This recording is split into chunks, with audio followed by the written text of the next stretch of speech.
Welcome.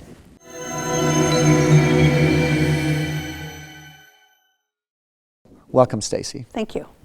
I'd like to start off by asking you, what are the effects of testosterone on sexual function in general? So in men, testosterone is important from a fetus through puberty and to the adult male for their sexual function and their reproductive function. So sexually, it's very important for sexual libido and for erectile function, ejaculation, and orgasm.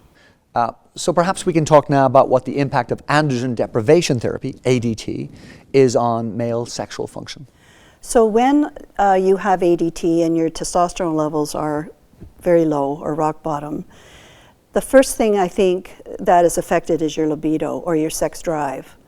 And libido has other components besides just testosterone. So it's very biopsychosocial in its components, but it's very hard to have a sex drive when your testosterone's almost negative.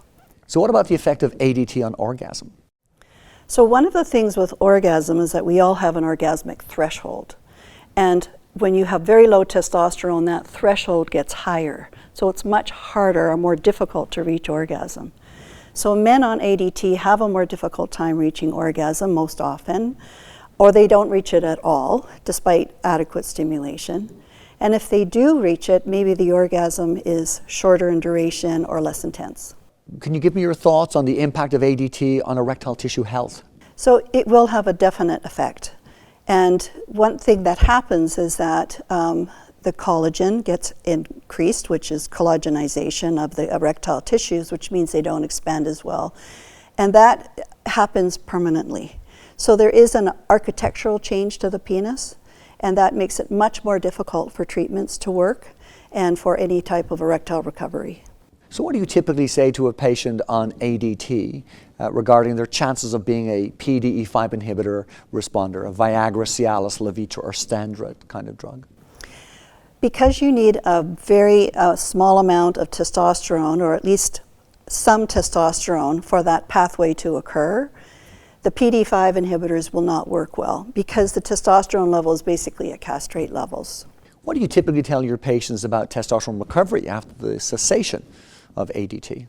So whether or not your testosterone recovers depends on a few things. First of all, what type of ADT you had, whether it's intermittent or continuous, how long you've been on it, and what is your age. So what bodes not very well for testosterone recovery is the longer duration and the older age. That said, probably over 50% of men will not recover their testosterone at all, despite that, but a few do. And when you look at those few that do, sometimes the duration of ADT doesn't matter. And in your practice, are there ways that you use to minimize the negative effects of ADT on a man's sexual function? Yes, so I think the primary thing is lifestyle changes. We know that exercise is one of the main ways to improve yourself, like as a sexual being, as a healthy being, and that of course affects your sexual function. Diet, plant-based, less red meat, less processed meat, less alcohol, no smoking, that type of thing can be very beneficial for you as a person and your endothelium. But the other thing is that some men will want to go to erectile options to try to enhance the erection, so there's treatments available. Like I said, the PDE5 inhibitors tend not to work very well, if at all.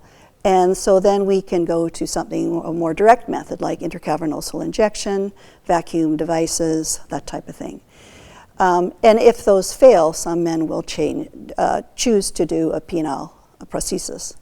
But there's also non-penetrative activities, and those should also be considered because it's another form of sexual intimacy.